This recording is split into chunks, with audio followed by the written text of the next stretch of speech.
मोहब्बत वाले की जानिब से मोहब्बत वालों के लिए। आँख तुमको ही जब ना पाएगी, ईद कैसे मनाई जाएगी। दो घड़ी तेरी दीद हो जाए,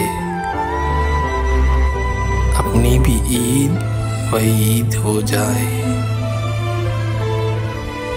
ये ईद भी गुजरी हमारी हस्बे साबिक, कपड़े नए थे और हम वही पुराने। पैरवी करते थे, तकलीद किया करते थे, मेरी हर बात की तायीद किया करते थे। अब खुदा जाने कहाँ उनके ठिकाने हैं, जो मेरे साथ कभी ईद किया करते थे। मोहब्बत वाले की जानिब से एक मुख्तसर सी काविश, अगर आपको पसंद आई हो हमारे YouTube चैनल को सब्सक्राइब कर दें।